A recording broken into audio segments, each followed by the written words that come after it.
2020 est une année à jamais marquée par un événement mondial, la pandémie de Covid.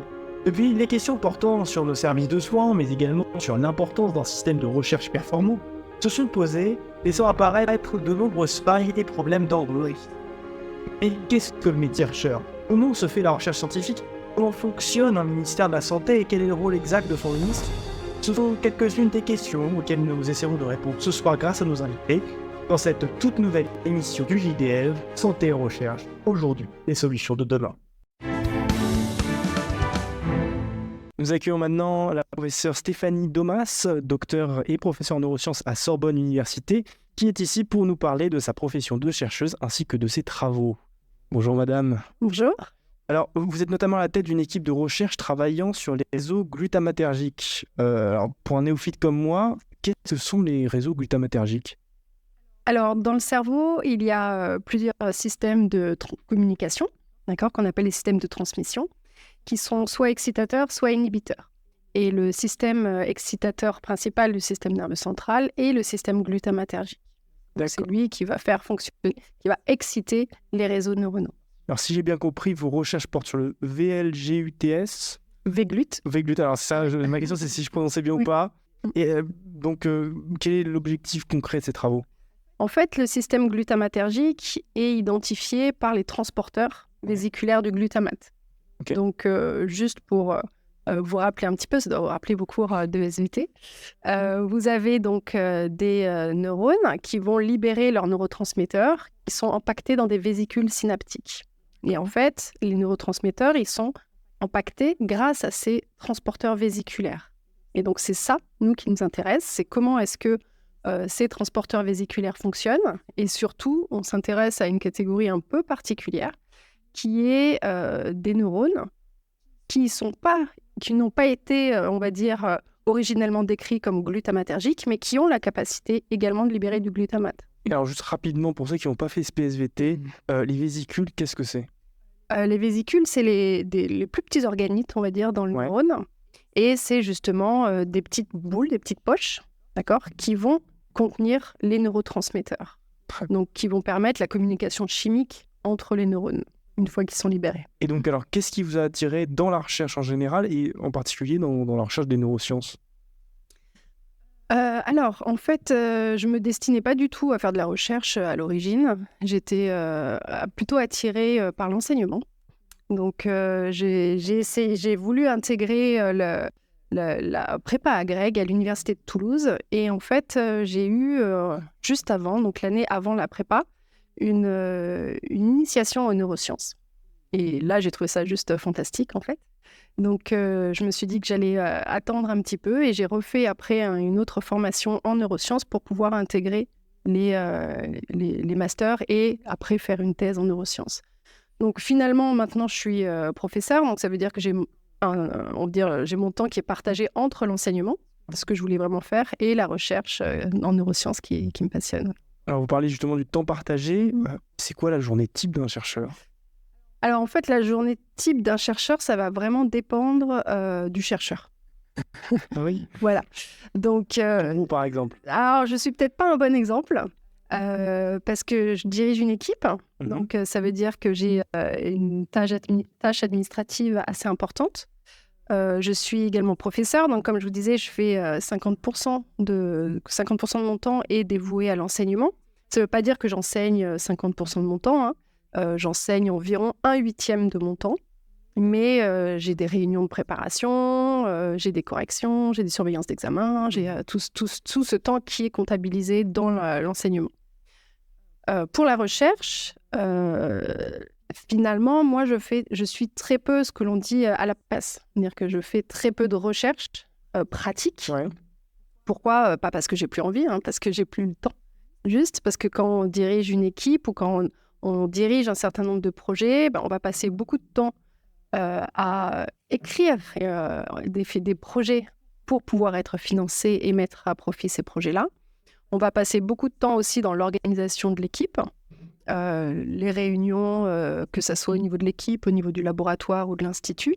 Et on a des responsabilités administratives qui peuvent être au sein du CNRS, de l'INSERM ou d'autres organismes facultaires, par exemple, qui nous prennent beaucoup de temps. Donc, on va encadrer des étudiants, des chercheurs. On va travailler avec eux, mais c'est eux, finalement, qui vont faire la recherche. Donc, ma journée type, elle n'est pas très type, on va dire, pour un chercheur.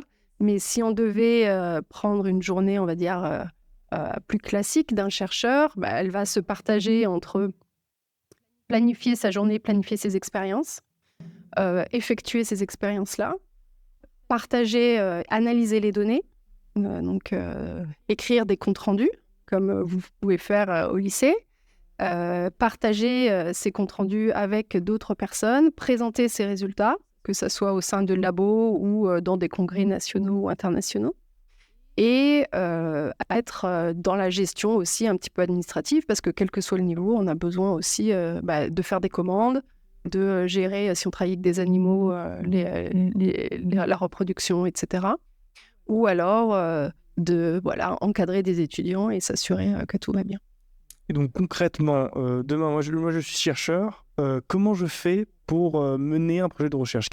Quelles sont les étapes administratives, la recherche de fonds, etc. Comment je découvrir quelque chose dans mon domaine? Je commence par quoi? Alors en général, on commence progressivement la recherche, c'est-à-dire qu'on va être initié à la recherche pendant des stages. Et classiquement, on va choisir, quand on est étudiant, on choisit un stage par rapport à la thématique, souvent. Voilà, cette thématique m'intéresse, les approches aussi, parce que c'est des approches plus de, par exemple, en neurosciences, on fait de la biologie moléculaire, de la biologie cellulaire, de l'imagerie, du comportement aussi, ou de la modélisation. Donc, est-ce que ces approches-là m'intéressent? Et comment est-ce que je peux les mener? On va avoir différents niveaux.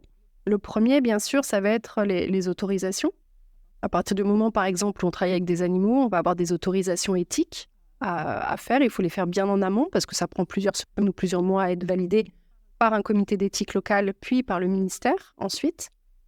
Et une fois qu'on a ces autorisations, on va devoir commander tous les réactifs, par exemple. On va devoir mettre en place, discuter des protocoles à utiliser, etc. Et on va faire des hypothèses, ce que vous apprenez aussi logiquement à faire. On va faire des hypothèses et selon les hypothèses qu'on va formuler, on va designer l'expérience au mieux pour pouvoir répondre à cette question. Toute la partie administrative que vous avez détaillée, c'est vraiment une tâche longue, complexe? Alors oui, c'est une tâche qui est assez lourde, qui est très chronophage, qui est complètement, on va dire, nécessaire, je pense. Ouais. C'est normal de voir, par exemple, lorsqu'on utilise des animaux, de devoir expliquer exactement ce qu'on va faire sur ces animaux, quelles sont les recommandations et tout ce que l'on va optimiser pour utiliser le moins d'animaux possible, pour raffiner au mieux les procédures, etc. Et ça nous permet aussi de planifier à long terme nos expériences. Et concrètement, quelles sont les difficultés majeures que vous rencontrez, notamment dans votre domaine des neurosciences, mais également d'un point de vue plus large? On parle souvent d'un manque de financement en France. Est-ce que vous le ressentez tous les jours, ce genre de choses? Alors oui, on le ressent de plus en plus. Ouais. Moi, comme je disais tout à l'heure, une de mes tâches principales, c'est écrire des projets pour pouvoir être financé. C'est-à-dire que ce n'est pas un projet de recherche. J'ai plein de projets de recherche, j'ai plein d'idées de projets de recherche. Mais mon travail principal, c'est de répondre à des appels d'offres pour pouvoir être financé. Sachant que le taux de financement est d'environ 10% à l'heure actuelle. Vous voyez, pour être financé, il va falloir qu'on réponde à pas mal d'appels pour pouvoir en avoir un. Donc oui, c'est très chronophage, vraiment, pour les chercheurs. C'est peu gratifiant parce que c'est beaucoup de refus aussi. Et excusez-moi, mais par rapport aux autres pays, s'il y a une vraie différence, vous avez des relations avec d'autres chercheurs aux États-Unis, au Canada, etc. Alors, les États-Unis ont une façon de financer leur recherche qui est beaucoup plus, on va dire, prolifique. C'est-à-dire qu'ils ont des grosses fondations qui vont financer les recherches au sein de leurs États. Et ils ont aussi beaucoup de mécènes. Énormément de mécènes. Le mécénat est beaucoup plus développé, en fait, quand même aux États-Unis qu'en France, même si on travaille beaucoup avec des fondations. On travaille beaucoup avec l'ARC, avec la FRM, avec la FRC, par exemple, qui qui finance énormément la recherche et qui finance mes recherches en particulier. Mais on a quand même moins de possibilités qu'aux États-Unis. L'État, en tout cas, finance, les organismes d'État financent moins la recherche. Qu'aux États-Unis. Et justement, donc, ces différences et ces variations entre États, est-ce que ça aboutit à une sorte de guéguerre entre nations par rapport à la recherche et même équipes? Ouais. Alors, non, ça fait plutôt l'inverse. Ouais. Disons que la recherche est un milieu collaboratif. Il y a une vraie entraîne?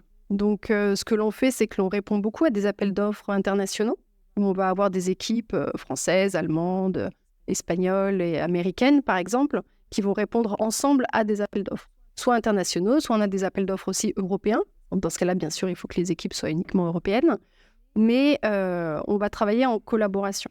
Donc, bien sûr, hein, on a des compétiteurs. Bien sûr, ça dépend vraiment du sujet sur lequel on travaille. Il y a des sujets beaucoup plus difficiles d'un point de vue compétitif. Mais globalement, on a quand même une entraide qui est assez importante. Bien sûr, si on reprend l'exemple avec les États-Unis, un laboratoire qui travaillerait sur le même sujet, exactement sur le même sujet que le mien, aux États-Unis, on va considérer qu'il a environ 10 fois plus de moyens. Donc forcément, la vitesse à laquelle sont générées les données ne va pas être la même. Donc on a peu de chance si on ne collabore pas. Et vous parlez donc de collaboration, répondre à plusieurs équipes, à un même appel d'offres. Oui. Comment ça se passe concrètement? Vous répartissez la tâche ou vous faites quoi? En fait, oui, on va avoir... chacun est un peu spécialisé dans son domaine. Donc on va avoir soit des compétences, soit des techniques qui vont être très, très pointues et donc très, on va dire, spécialisées à une équipe en particulier. Et au sein d'une thématique, on va se répartir les tâches. Donc, ça veut dire que telle équipe va travailler plus, par exemple, sur la partie cellulaire, moléculaire. L'autre va avoir l'aspect plus comportemental. Il y en a une autre qui va avoir tout ce qui est modélisation, etc. Et donc, on va se répartir les tâches. On va estimer l'argent qui est nécessaire pour effectuer ces tâches-là. Et ensuite, on va dire, voilà, telle équipe a besoin de 250 000 €, par exemple, telle équipe de 2 fois moins ou 2 fois plus, etc. D'accord, très bien. Et alors, donc, un autre sujet qu'on va aborder dans pas longtemps avec la chronique de Gaspard, ce sont les études et la publication scientifique, notamment. On a une étude de data activiste spécialisée dans l'étude de données publiques qui a été commandée par le ministère de la Recherche et donc sur les dépenses pour une publication scientifique qui ont augmenté de 48% entre 2018 et 2020 en France, avec environ 2 000 € de frais de publication par article. Je ne sais pas si c'est vraiment le cas au jour le jour. Donc, est-ce que vous pensez que cela peut être un frein à la recherche ou au partage de connaissances, ou au contraire que c'est nécessaire d'avoir ce genre de barrière pour sécuriser le domaine? Alors, non, je ne pense pas que ce soit nécessaire. Ouais. Et non, ça ne sécurise pas du tout le domaine. Au contraire, on a des journaux qu'on appelle les journaux prédateurs. Ouais. C'est-à-dire que comment est-ce que fonctionne le système de publication en recherche? On a des systèmes qui sont gouvernés par des maisons d'édition privées et qui vont se reposer finalement sur les compétences des chercheurs, puisque ce sont les chercheurs qui évaluent les travaux que d'autres chercheurs envoient à ces journaux-là et de façon gracieuse. D'accord, on n'est pas rémunéré pour faire ça. Et donc, une fois que les chercheurs ont évalué ces travaux, il y a un certain nombre de va-et-vient finalement entre ceux qui ont soumis les travaux et ceux qui évaluent pour essayer d'améliorer, répondre aux questions, etc. Alors, à ce moment-là, la maison d'édition valide, d'accord, et on doit payer pour être publié. Les 2 000 €, c'est un peu sous-estimé. Ouais. D'accord. Ça peut aller, quoi. On a des journaux en neurosciences, en tout cas, qui sont souvent entre 2 000 et 5 000 € la publication. Ça va dépendre si vous avez du nombre de pages, si vous avez des illustrations en couleur, ce genre de choses. Sachant que maintenant, le débat est vraiment ouvert parce que tout est en ligne. Donc, le coût supplémentaire pour les publications en couleur, ça avait un sens quand on imprimait du papier. Maintenant, comme tout est en ligne, ça pose un peu la question, mais c'est toujours d'actualité. Et finalement, on paye pour publier, mais on paye aussi pour accéder à nos propres papiers, d'accord ? Puisque une fois qu'ils sont publiés, ils ne nous appartiennent plus, en fait. Ils appartiennent à la maison d'édition. Et justement, on va en parler avec la chronique de Gaspard. Et rien à voir, mais juste de par votre carrière, quel a été l'événement le plus marquant? Quel est votre souvenir de recherche, je sais pas, de prix, d'événements qui ont marqué votre carrière de chercheuse? En fait, c'est pas un événement en soi, c'est plutôt une façon de voir la recherche. C'est-à-dire que moi, je suis partie de neurosciences comportementales, c'est-à-dire que ce qui m'a toujours intéressée, c'est de voir comment est-ce que les réseaux de neurones gouvernent finalement le comportement. Et donc, comment est-ce que des modifications au niveau de ces réseaux-là vont modifier le comportement et en particulier vont entraîner des maladies psychiatriques. Et en fait, au cours des années, on s'est rapproché. Donc, j'ai eu l'opportunité de travailler avec un collègue chimiste qui lui aussi s'intéresse beaucoup à cette thématique-là, mais d'un point de vue chimique. Donc, comment est-ce qu'on peut modifier ces réseaux avec des molécules, quelles molécules trouver, etc. Et en fait, il y a 4 ans maintenant, on a décidé de s'allier et de monter une équipe. Donc, l'équipe que je dirige, en fait, je la co-dirige avec le docteur Nicolas Pietrancosta, qui est chimiste au CNRS. Et donc, notre équipe est vraiment à l'interface entre la chimie et les neurosciences.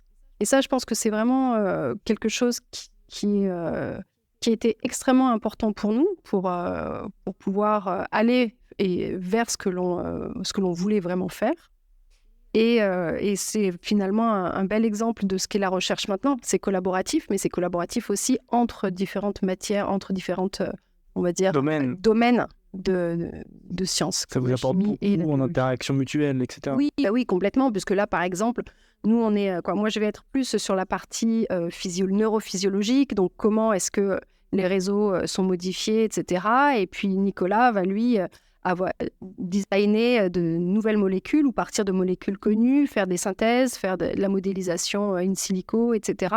Des synthèses de molécules pour qu'on puisse après agir directement sur ces réseaux-là et réverser les pathologies, ce que l'on espère faire bientôt. Et enfin, pour un lycéen qui voudrait s'orienter vers un travail de chercheur ou un travail dans les neurosciences, dans le domaine de cette recherche, quel conseil lui donneriez-vous? Alors déjà, il y a une multitude de façons d'arriver à la recherche. Il n'y a pas une voie en particulier, hein, on peut le voir autour de nous. Moi, j'ai un classique qu'on appelle classique, c'est-à-dire que je suis passée par l'université, et donc par l'université en sciences de la vie, et puis après, je me suis spécialisée en neurosciences. Mais Nicolas, par exemple, lui, est passé par des études de chimie, mais en génie chimique. D'accord. Et ensuite, donc, il a un diplôme d'ingénieur et après, il est venu à l'université pour continuer à y faire une thèse. Donc, il y a beaucoup de personnes qui passent soit par l'université, soit par les écoles d'ingénieurs, et de différents types d'ingénieurs. L'école normale supérieure, beaucoup, on a énormément de normaliens, en fait, qui ensuite viennent faire une thèse en sciences. Et nous, dans notre domaine, bien sûr, comme vous pouvez l'imaginer, on a énormément de médecins également. En particulier, donc, comme nous, on travaille en psychiatrie, on a beaucoup d'étudiants qui veulent s'orienter vers la psychiatrie, qui font donc leur étude de médecine et qui, à un moment donné, font une césure et viennent faire un Master 2 en sciences ou une thèse pendant cette césure-là avant de reprendre leurs études de médecine. Donc, et en plus, il y a des passerelles un peu particulières pour les étudiants en médecine, ça s'appelle l'école de l'INSERM, qui permet de mener de front les deux études, les études de médecine et les études en sciences aussi. Donc, il n'y a pas de parcours type? Non, il n'y a aucun parcours type. Non. Ok, donc improvisation, on y va, non, on se jette dans le... C'est pas improvisation. En fait, il y a quand même une chose qui est qui est indispensable, je pense, pour pouvoir rentrer dans la recherche, c'est qu'il faut être résilient. Extrêmement résilient, parce que comme je vous disais, on va écrire, je vous ai donné un exemple tout à l'heure, on va écrire 10 grants pour en avoir une de financée, mais on va avoir peut-être 10 manips qui vont pas marcher pour une seule qui va marcher. Donc il faut accepter l'échec comme un échec et pas comme quelque chose de personnel. D'accord ? En général, on voit très vite les étudiants qui sont pas faits pour la recherche. D'accord ? Parce que du coup, ils n'acceptent pas l'échec, le fait qu'une manip ou quelque chose n'ait pas fonctionné comme c'était censé fonctionner. Ça arrive, d'accord ? Ça arrive tous les jours, c'est normal. Ça vous arrive souvent ? Ça nous arrive souvent, oui, bien sûr. Et il faut être aussi émerveillé, c'est-à-dire que lorsqu'on a un résultat qui est nouveau, qui est pas forcément ce à quoi on s'attendait. Il faut savoir regarder les choses avec un œil nouveau et remettre en question tout le temps ce que l'on est en train de faire. Donc, on n'est jamais sur quelque chose d'acquis. On est toujours en train de se poser des questions, d'apprendre. Donc, il faut vouloir continuer à apprendre tout au long de sa carrière également. Restons sur cette note de continuer à apprendre pour nous enrichir. Et nous accueillons maintenant Gaspard pour sa chronique justement sur les publications scientifiques. Et oui, mais pour commencer, je vais vous donner un aperçu du processus de publication, et plus spécifiquement dans une revue à comité de lecture. Au départ, on a donc un chercheur ou une chercheuse qui travaille sur un sujet. À un moment donné, il ou elle va vouloir publier les résultats de sa recherche dans une revue à comité de lecture. Pour cela, il faut envoyer son manuscrit à l'éditeur ou à l'éditrice de la revue, qui est un chercheur ou une chercheuse travaillant dans le même domaine. L'éditeur ou l'éditrice vérifie que l'article correspond à la ligne éditoriale de la revue et envoie l'article à un comité de lecture. Ce comité est composé de chercheurs et de chercheuses du même domaine, que l'on appelle des reviewers. Ces reviewers vérifient le sérieux de l'article et le renvoient en faisant des remarques. Ce processus est appelé peer reviewing ou relecture par des pairs et est à la base de la recherche scientifique moderne. Et alors, en quoi cela pose problème, Gaspard ? Ça ne pose pas de problème, au contraire, cela garantit le sérieux de la recherche scientifique. Là où ça pêche, c'est au niveau du modèle économique. En effet, les trois acteurs du processus, à savoir l'auteur ou l'autrice, l'éditeur ou l'éditrice et les reviewers, font le travail bénévolement. Pire, l'auteur ou l'autrice doit généralement payer à leur revue des droits de publication pour publier son article. Enfin, lorsque d'autres chercheurs ou chercheuses veulent consulter un article, ce qui est un des principaux aspects de ce métier, il ou elle doit payer, en moyenne $30 par article. Vous pouvez par exemple voir que si je veux lire cet article au nom imprononçable, je dois cliquer sur Purchase PDF et débourser $37,95. Dans ce cadre, vous imaginez aisément que les revues tirent énormément, et c'est le cas. Ainsi, le leader du monde de la publication Elsevier réalise environ 3 milliards de chiffre d'affaires et 1 milliard de bénéfices par an. Et tout ça financé indirectement par les États. En effet, ceux et celles qui participent à la création et à la publication des articles, ainsi que ceux et celles qui payent pour les consulter, sont des chercheurs et des chercheuses, et en tant que tels, ils et elles sont souvent payés par les États. Mais alors, est-ce qu'il existe des modèles alternatifs ? Oui, tout d'abord, il y a les PLOS, Public Library of Science, dans lesquels l'auteur ou l'autrice paye plus de droits de publication, mais où l'article est disponible gratuitement. Il existe aussi les archives ouvertes comme HAL. Le principe est que les auteurs et les autrices publient directement leurs manuscrits, donc les articles ne sont pas reviewés, il faut donc faire plus attention, mais ils sont disponibles gratuitement. D'ailleurs, il me semble que certains de vos articles sont publiés par ce moyen, c'est ça ? Oui, alors en fait, HAL, nous, on a obligation de déposer nos articles, mais après peer reviewing. Ah, d'accord. Donc, on a le système qui est de partager ce savoir, mais uniquement après peer review. Donc, enfin, les PCI, ça fonctionne comme les archives ouvertes, mais où un peer reviewing est effectué par la communauté des chercheurs. Ça existe dans certains domaines. Alors, pourquoi ça ne s'est pas imposé ? Parce que rien ne remplace le prestige d'un Science ou d'un Nature. En revanche, une solution a rencontré un immense succès, il s'agit de Sci-Hub. C'est ainsi créé en 2011 par Alexandra Elbakian, une étudiante en neurosciences kazakhstanaise, dans le but de diffuser le savoir scientifique aux personnes n'ayant pas le moyen de payer pour les articles. En pratique, il permet de télécharger gratuitement et illégalement des articles scientifiques payants. Je n'ai pas pu y accéder, je vous expliquerai un peu plus tard pourquoi, mais ça ressemble à ça. Depuis, Alexandra Elbakian a dû s'enfuir en Russie, le site a dû changer plusieurs fois de nom de domaine, et en mars 2019, le site a été bloqué en France alors qu'il comptabilisait 400 000 visiteurs par jour. Malgré tout, il existe des moyens pour y accéder. Premièrement, le blocage étant réalisé par les fournisseurs d'accès, le réseau Renater, qui est le réseau utilisé par les universités ou les organismes de recherche, n'est pas concerné.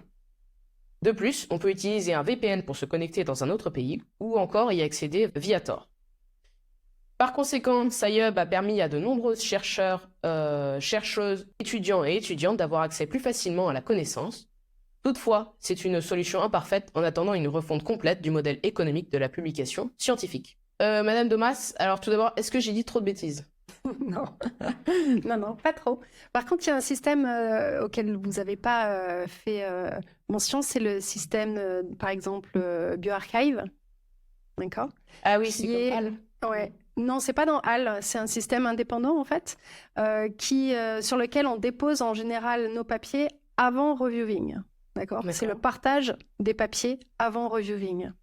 Donc, ça nous permet aussi de partager notre travail et d'avoir des retours en amont. C'est un petit peu comme une preuve de concept, d'accord? On le met, on dit, bah voilà, j'ai ça, c'est en train d'être reviewé par par un journal, mais en attendant, je partage gratuitement mes données. Et c'est accessible que par des chercheurs.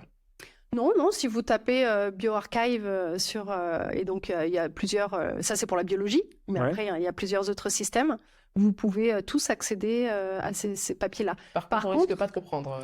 Par contre, ce sont des papiers qui n'ont pas été reviewés encore. Ok. D'accord, c'est avant le reviewing en fait. Donc il faut faire attention. Donc oui.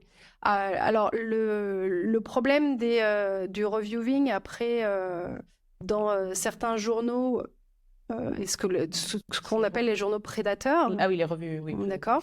Donc nous, on a des directives, par exemple, par le CNRS, l'INSERM ou les universités, pour éviter certaines maisons d'édition, comme MDPI, peut-être que vous avez Oui. déjà Il entendu. y avait des tests, des expériences pour voir, essayer de publier un article, pour voir si un article qui dit que l'hydroxychloroquine diminue le risque d'accident de trottinette.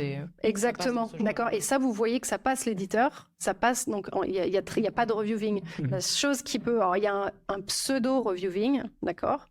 Je pense que les articles sont quasiment pas lus, en tout cas pour certains journaux.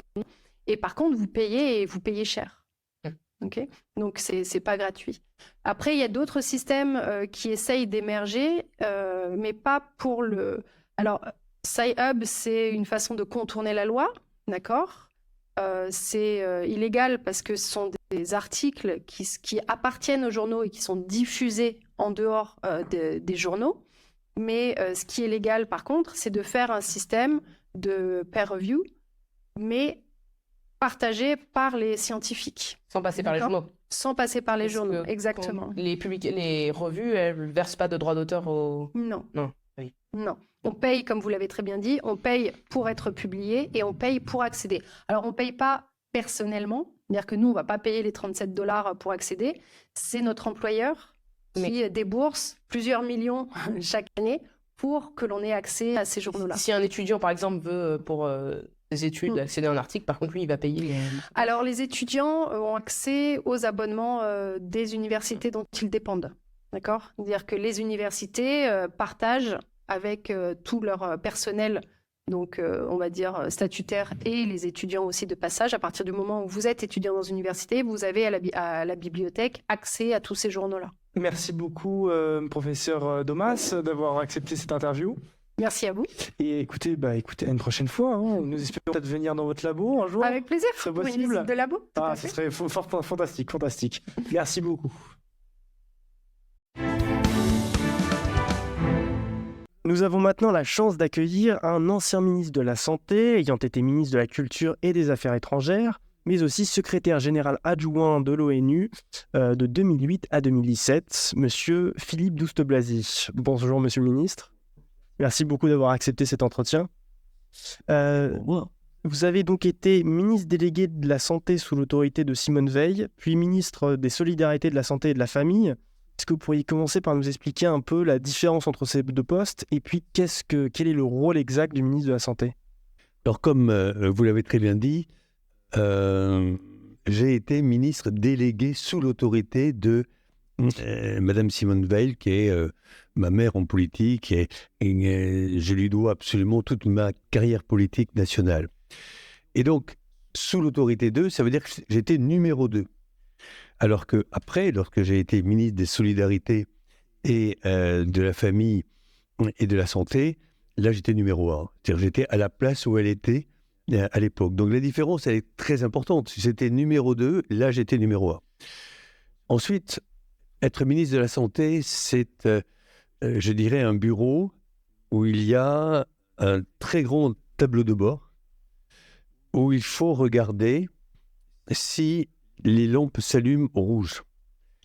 Donc de temps en temps, par exemple, dans les années 85-90, on a vu brutalement l'arrivée d'une maladie que l'on ne connaissait pas. On voyait des gens de 20 ans, de 22 ans mourir de pneumopathie, d'infection du poumon, et c'était le début du sida, par exemple. Donc, qu'est-ce qu'on fait lorsqu'une maladie arrive? Donc, d'abord, c'est ça, être ministre de la Santé. C'est aussi être sûr que tous les Français sont égaux devant la maladie et donc puissent être capables d'accéder au même traitement.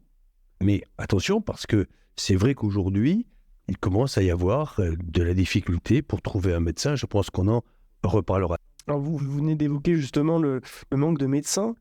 Est-ce que vous pensez que pour faire face à cette pénurie, il faudrait supprimer cette institution qui est le numerus apertus, qui a remplacé le numerus clausus? Là, vous touchez du doigt la chose certainement la plus importante aujourd'hui. Le baby-boom, c'est donc tous les enfants nés après la Deuxième Guerre mondiale. Ceux qui étaient médecins, qui étaient en grand nombre, sont partis à la retraite pratiquement ensemble. Et je dois dire qu'il y a eu une énorme erreur de la part de tous les gouvernements successifs dont j'ai fait partie, et donc je me mets dedans, même si je fais partie de ceux qui ont voulu augmenter le numerus clausus plusieurs fois, et d'ailleurs je l'ai augmenté en 2004, le numerus clausus, mais ça n'a pas suffi. Et aujourd'hui, parce que le numerus clausus de l'époque n'a pas été suffisamment augmenté, il y a une désertification médicale sans précédent en France. Donc ça, c'est un sujet qui est extrêmement grave et il faudra en effet progressivement lever les conditions drastiques de numerus apertus, mais on l'a déjà fait. Donc attention, si on le fait trop, dans 10 ou 15 ans, il y aura trop de médecins. Et alors donc pour retourner sur votre carrière en tant que ministre de la Santé, d'un point de vue pratique, est-ce qu'il y a une journée type au ministère quelle était la vôtre, s'il y en avait une? Alors, être ministre en général, de toute façon, ce sont des journées types, en effet. Il y a 3 actions, je dirais, obligatoires pour un ministre. Pour un ministre de la Santé, évidemment. Le premier, c'est donc de bien faire son travail et être sûr, comme je vous le disais, qu'il n'y a pas de différence régionale. Par exemple, si vous apprenez que vous avez beaucoup plus de chances de vous en sortir si vous avez un cancer du poumon à Toulouse plutôt qu'à Brest, il faut immédiatement regarder ce qui se passe à Brest.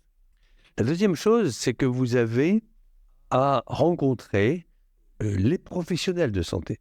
Vous avez des gens qui travaillent jour et nuit pour les malades et ils ont un certain nombre de demandes. Et donc, il faut les écouter parce que les professionnels de santé, ce sont des gens qui travaillent très dur. Prenez compte, quand vous vous occupez toute la journée de cancer d'enfants, est-ce que vous vous rendez compte, quand vous rentrez chez vous, ce que ça représente en termes de stress, en termes d'anxiété. Puis la troisième activité, c'est de pouvoir améliorer les choses. Donc, par exemple, je pense qu'on va en parler, il n'y a pas suffisamment, par exemple, de prévention en France. Donc, il faut faire des lois pour la prévention. Il faut aussi peut-être décider, à certains moments donnés, d'améliorer l'hôpital public. Donc, faire une grande réforme hospitalière. Vous évoquiez le personnel hospitalier, vous êtes vous-même médecin de formation. Qu'est-ce qui vous a conduit à devenir ensuite ministre de la Santé? Alors, moi, j'ai choisi d'être médecin hospitalier, donc fonctionnaire, d'être professeur des universités, c'est-à-dire pouvoir transmettre ce que je peux transmettre.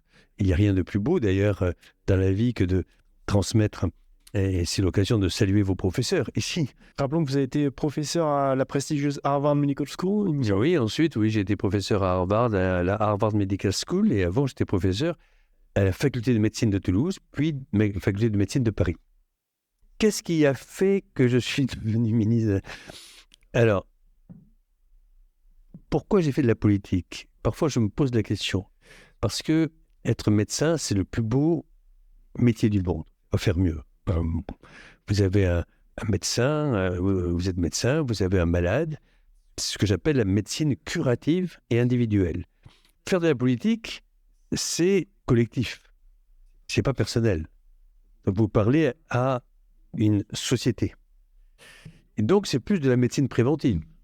Ce qui m'a donné envie de faire de la politique, c'est ça. c'est que j'étais devant une personne et je me suis dit qu'après tout, on pouvait aussi peut-être faire de la médecine en élargissant son champ. Et par exemple, je vais vous donner un exemple. Quand j'étais ministre de la Santé sous Simone Veil, il y avait ce qu'on appelle, on appelle toujours d'ailleurs, le syndrome de la mort soudaine du nourrisson. Ça, c'est terrible parce que vous mettez au lit votre enfant, et le lendemain, quand vous vous réveillez, il est mort. Et ça, c'est totalement inexpliqué. C'était un sujet majeur à l'époque. Il y en avait beaucoup. Et puis, des grands spécialistes de cardiologie pédiatrique ont trouvé, en particulier à l'hôpital Necker, que c'était parce que c'était la mode de mettre les enfants sur le ventre.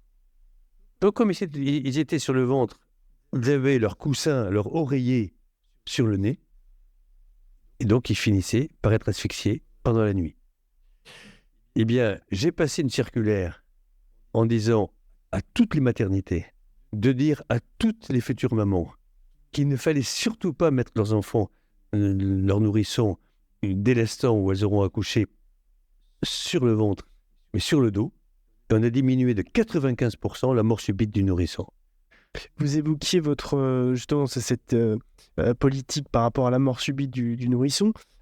Justement, quelle politique de santé publique vous avez menée considérez-vous comme la plus importante, ou du moins celle qui a marqué votre mandat en tant que ministre de la Santé? Celle qui m'aura marqué le plus, c'est 1993, quand je deviens ministre de la Santé, donc, et que je vois arriver les chiffres, au fond, du sida, de manière assez simpliste, courait l'idée que c'était uniquement les homosexuels qui allaient devenir séropositifs et touchés par le sida.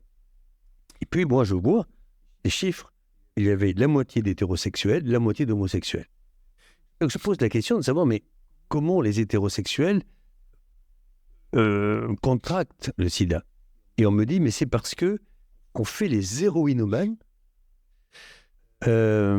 sont des personnes qui vont se retrouver 100, 200, 300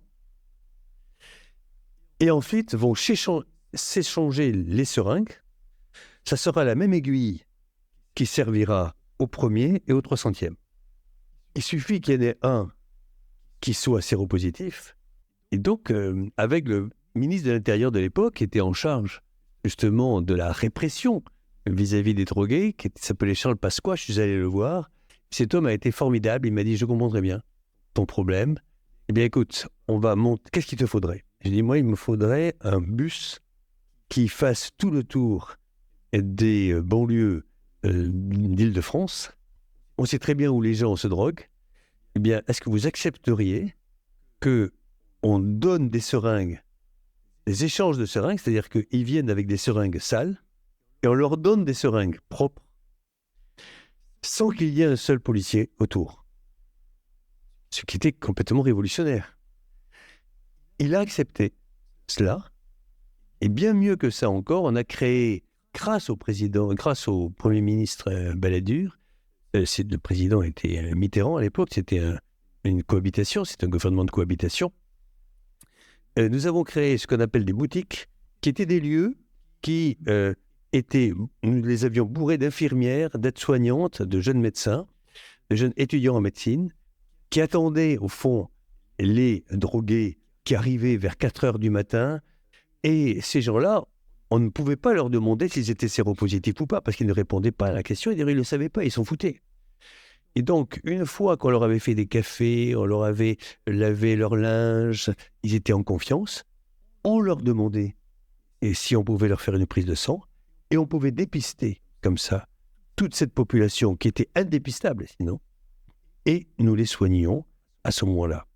Eh bien, oui, je pense que c'est probablement la chose la plus dure que j'ai eu à faire, à la fois pour trouver les voies et les moyens, et deuxièmement, pour le faire admettre dans mon propre gouvernement, aux politiques, de le faire admettre aux députés de droite en leur disant « mais c'est la seule solution ». Eh bien, je suis très heureux que notre pays est un des pays au monde qui ont le moins d'héroïnomanes séropositifs aujourd'hui, dû à cette politique. Selon le secrétariat d'État à l'enfance, 13% d'enfants et d'adolescents présentent au moins un trouble psychique.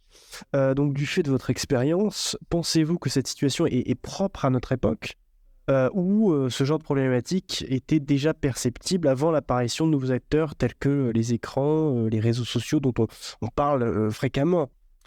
D'abord, je pense que la première des choses, c'est la société dans laquelle nous vivons.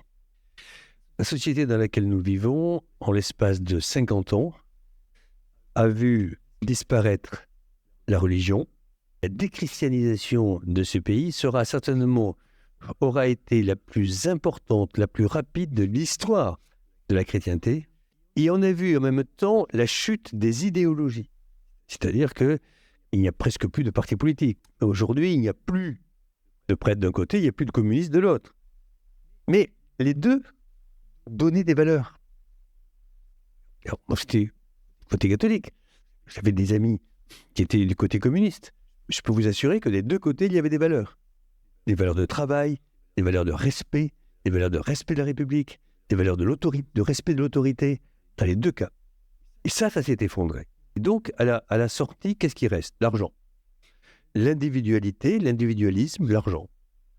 Donc, vous êtes quelqu'un de très bien si vous avez de l'argent. Vous êtes quelqu'un de moins bien si vous n'avez pas d'argent. Ça, c'est évidemment terrible, au fond, par rapport à la question que vous vous posez, parce que si vous n'êtes que dans le consumérisme, si vous ne pouvez pas changer d'iPhone tous les ans, vous êtes regardisé. Et donc, vous êtes malheureux. Si vous êtes malheureux, vous commencez à réfléchir. Premièrement. Deuxièmement, l'individualisme finit par vous ne pensez qu'à vous. Donc vous ne pensez même plus à votre épouse ou à votre époux. Et à vos enfants. Et donc, les familles explosent. Donc, ce sont souvent des familles monoparentales. Je veux bien tout, mais... en tout cas, moi, je ne suis pas un exemple obligatoirement. Hein, mais donc, je ne donne de leçons à personne. Mais, je pense que plus il y aura de familles disloquées, et plus il y aura d'enfants qui auront vécu, en tout cas, des drames chez eux. Ça aussi, c'est important. Je ne dis pas que tout vient de là. Et enfin, troisièmement, je pense que il n'y a pas suffisamment d'argent pour la santé mentale en France, pas suffisamment de dépistage d'enfants qui souffriraient, qui souffrent. Mais donc, de votre expérience, est-ce que cette situation était déjà présente quand vous étiez ministre de la Santé? Alors certainement, mais certainement beaucoup moins. Les réseaux, alors là, on est dans la folie, c'est-à-dire là, on est dans je dirais, la caricature de ce que je viens de dire. On peut d'ailleurs raconter n'importe quoi sur son voisin. Les problèmes de harcèlement en sont l'exemple. Vous pouvez amener quelqu'un au suicide parce qu'il est jeune, parce qu'il a 14 ans, 15 ans, 16 ans, tout simplement parce que vous êtes un salaud. Ça, c'est vrai. Mais pire encore, dans les réseaux, vous êtes en communauté. Et donc, dans les réseaux, vous ne pensez que comme ceux qui pensent comme vous. Et donc, vous finissez par oublier la différence à l'autre. Or, la définition de la culture, vous avez rappelé que j'étais ministre de la Culture, la définition de la culture, c'est lorsque les cultures se frottent entre elles. Et donc, si vous n'êtes pas à côté de quelqu'un qui n'a pas obligatoirement votre couleur de peau, qui n'a pas obligatoirement votre religion, etc., vous n'avez rien compris à la vie. Et donc, nous avons évoqué ici les réseaux sociaux comme nouvelles technologies.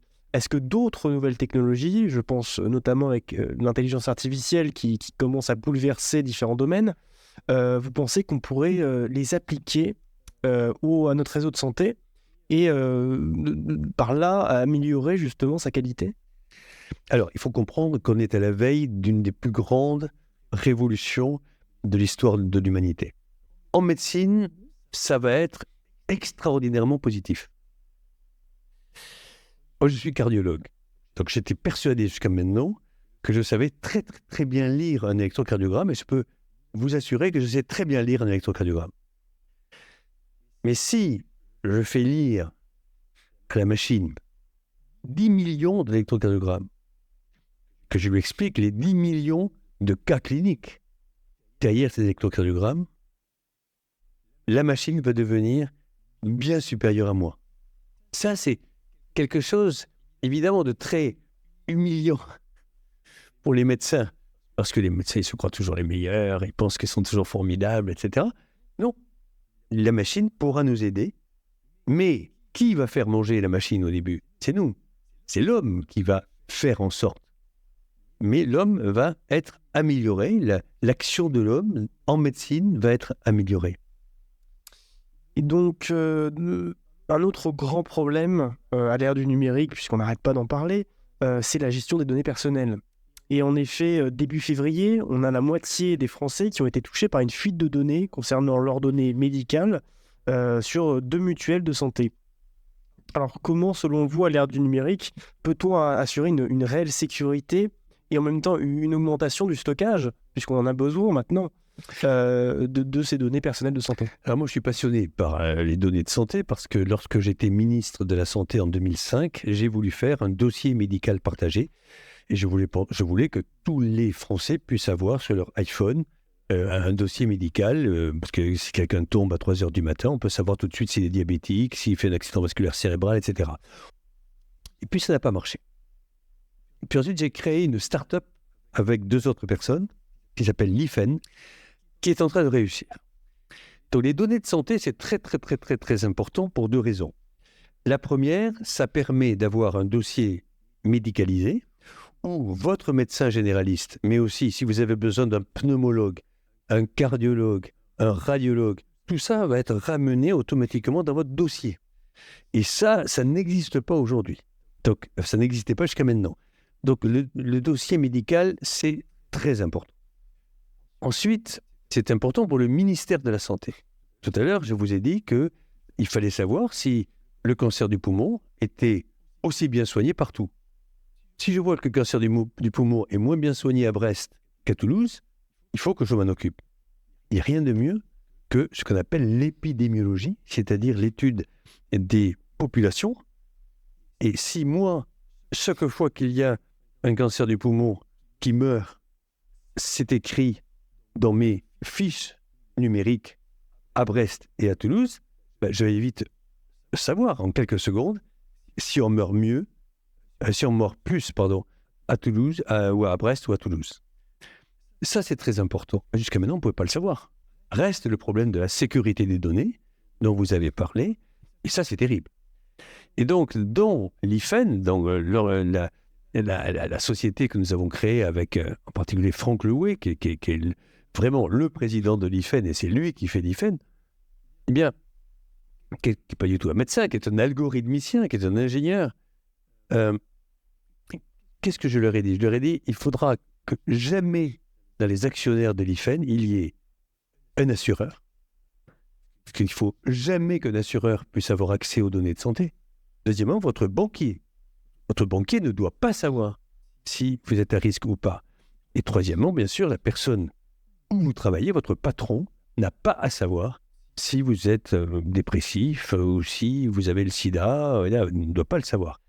Donc, les données de santé, c'est extrêmement fragile, il faut les sécuriser. Puis après, il y a ceux dont vous parlez, c'est-à-dire les hackers qui, par exemple, un pays peut être intéressé pour savoir si notre président est malade ou pas, ou si tel ministre ou tel grand patron, est-ce qu'il est malade, pas malade. Donc ça, c'est le danger du numérique, mais en même temps, il y a des côtés positifs. Et comme nous avons pu le rappeler, vous avez été ministre des Affaires étrangères et également secrétaire général adjoint de l'ONU. De par ces postes qui ont une place au niveau mondial, est-ce que vous avez constaté une collaboration dans le domaine de la santé entre les États ou au contraire une forme de guéguerre en fait? Elle est beaucoup trop faible. Beaucoup trop faible? Elle est beaucoup trop faible. L'Organisation mondiale de la santé est, je dirais, à la fois un côté très positif sur le plan normatif. C'est-à-dire, ça veut dire quoi normatif? Ça veut dire que vous êtes diabétique lorsque votre sucre dans le sang dépasse 1 gramme par litre. Alors ça a très bien fonctionné. Donc dans tous les pays du monde, on sait que votre glycémie, le sucre dans le sang, dépasse 1 gramme, 1 gramme 2, 1 gramme 2, 1 gramme 0,2, si vous êtes diabétique. Ça a fonctionné. Là où ça ne marche pas, c'est que, pour vous dire un exemple, l'Organisation mondiale de la santé, pour les 196 pays du monde, a 2 milliards de dollars par an. 2 milliards de dollars par an. C'est juste ridicule. Comment voulez-vous organiser une coordination de la santé publique dans le monde si vous donnez 2 milliards par an pour 196 pays?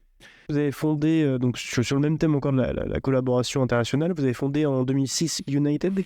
Est-ce que vous pourriez nous en parler un peu et nous expliquer en quoi ça consiste? Ça, c'est mon bébé et c'est c'est ce qui me rend peut-être le plus fier de mon petit passage sur Terre.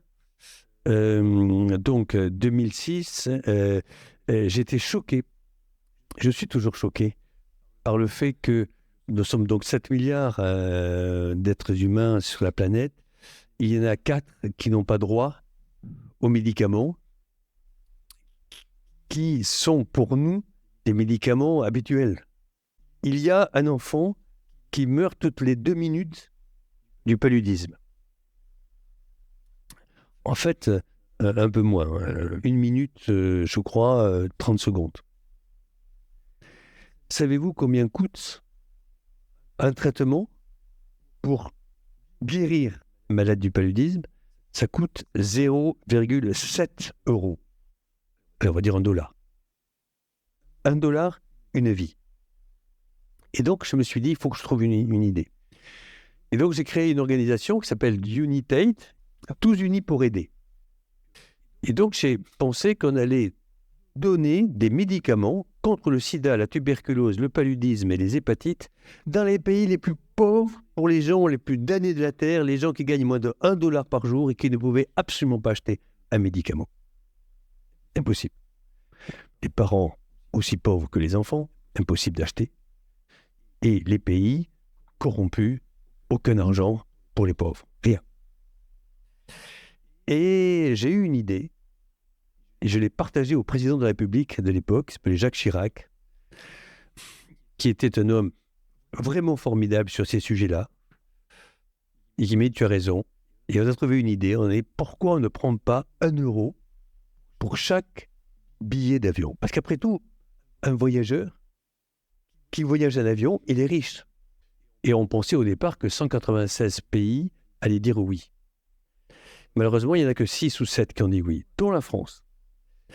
Et moi, j'ai passé une loi le 31 juillet 2006 pour dire chaque personne qui va quitter la France, qui va décoller, qu'il soit chinois, japonais, européen, n'importe quelle compagnie, obligatoirement, ils vont payer €1.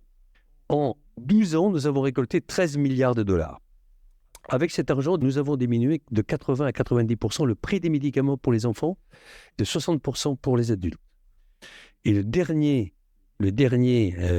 audit britannique et norvégien montre que 200 millions de personnes bénéficient chaque année d'United et 35 millions de vies sont sauvées chaque année.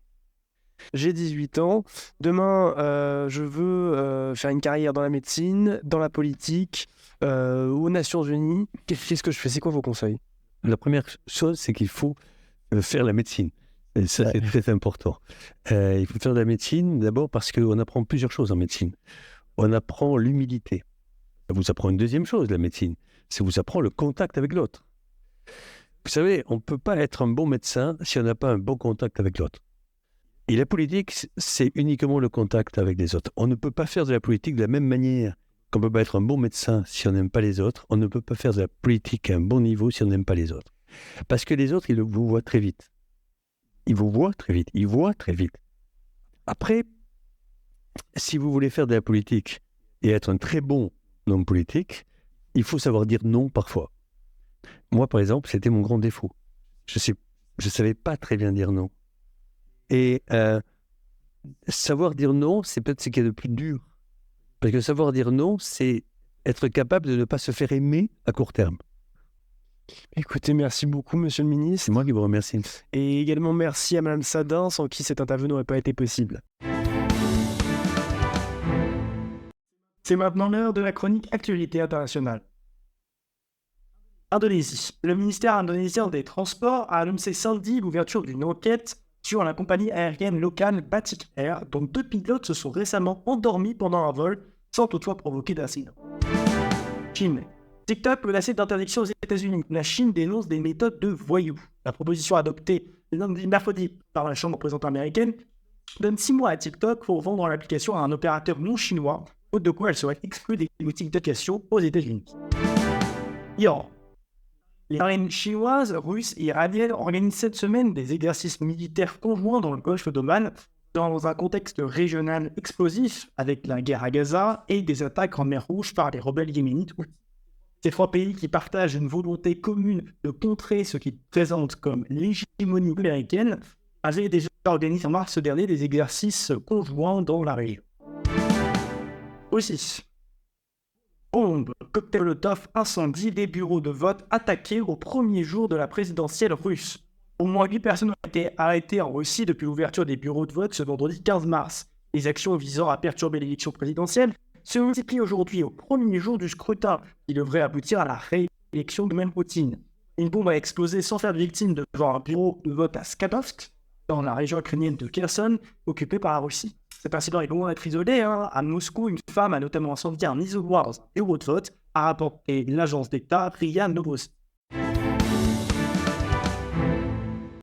Nous accueillons maintenant Thomas Lafay pour sa chronique sur Star Wars. Bonsoir Thomas. Bonsoir Nicolas. Bon alors, écoute, qu'est-ce qui s'est passé l'année dernière par rapport à Star Wars? Donc l'année 2023 fut très chargée pour la mythique saga créée par George Lucas. En effet, il y a eu 2 séries live et 2 séries animées qui ont débarqué sur la plateforme Disney+. Mais cependant, cette année fut assez en demi-teinte, car Star Wars c'était quelque chose de bon et parfois décevant, et ce n'est plus Star Wars d'avant. Donc le grand public devient lassé par la quantité de contenu, parce qu'avoir aujourd'hui 2-3 séries, ça paraît normal, mais il faut rappeler qu'il fallait presque 20 ans pour réaliser un film. Pour réaliser un film. Plus d'écart entre les films Star Wars. Voilà, c'est ça. Ça fait beaucoup. Donc après 2 séries animées en début d'année, c'est au tour de la 3e saison de The Mandalorian, la série qui se passe en fait. Donc cette 3e saison fut très en deçà des 2 saisons qui étaient excellentes. Décevant, très décevant. Personnellement, j'étais déçu. Oui, donc en fait, les problèmes qu'on peut soulever, c'est le scénario qui patauge et l'histoire qui n'est pas du tout captivante. Et aussi le fait qu'on doit voir une autre série pour comprendre le début de la saison, c'est très problématique. Ensuite, en août, la série la plus attendue de l'année par les fans est sortie. J'ai nommé Ahsoka et la suite de la série animée Rebels. Donc cette série montre l'évolution du personnage d'Ahsoka qui est une Jedi. Et donc cette série fut assez bonne malgré que les combats de saber soient très décevants. Aussi, les clins d'œil aux personnages iconiques sont nombreux, mais ils ne servent pas forcément à l'histoire. Donc pour cette série, on peut être assez convaincu de la qualité de la série, mais il y a encore quelques problèmes. Elle a été bien accueillie. Elle a été bien accueillie par les fans. Bien accueillie. Enfin, côté jeu vidéo, le jeu vidéo Jedi Survivor, qui est la suite du premier opus Jedi Starladder, sorti en 2009, est sorti. Donc, ce jeu d'action-aventure mettant le Jedi Cal Kestis lors de l'Ordre 66, et tout comme son prédécesseur, un excellent jeu. Donc, je ne l'ai pas encore fini, mais je peux dorénavant vous le conseiller. Bon, alors, à quoi s'attendre pour l'année 2024? Et oui, puisqu'en 2024, nous aurons droit à plusieurs séries, mais pas encore de films. Il faudra patienter plusieurs années, 2026-2027, pour avoir de nouveaux films. Et qu'il y aura 2 séries, Satan Crew et la très attendue ici Acolyte. Donc cette série qui doit se passer avant le premier opus de Star Wars, donc dans une époque complètement inexplorée. Et enfin, en animation, de nouvelles saisons pour The Bad Batch et Tales of the Jedi. Enfin, en fin d'année, la sortie du jeu Outlaws et Creed of Duty est un jeu développé par Ubisoft. Donc, nous pouvons espérer que Star Wars se relève en 2024. Écoute, merci beaucoup Thomas pour ta chronique. Merci Nicolas, bonne soirée. Bonne soirée. Notre émission touche maintenant à sa fin. Retrouvez-la très vite en podcast sur toutes les plateformes et sur notre site. N'hésitez pas par ailleurs à vous abonner à notre chaîne YouTube et à notre compte Instagram. Un grand merci au professeur Domas et à monsieur le ministre Douste-Blazy d'avoir pris le temps de répondre à nos questions. Merci à Mme Sadin pour son aide précieuse lors de la réalisation de cette émission, ainsi qu'à Gaspard Bonnier et Thomas Lafay pour leur chronique. Cette émission vous a été présentée par Thomas Lafay, Gaspard Bonnier, Paul Saillant et Nicolas Rossieux-Fournel. Bonne soirée à vous.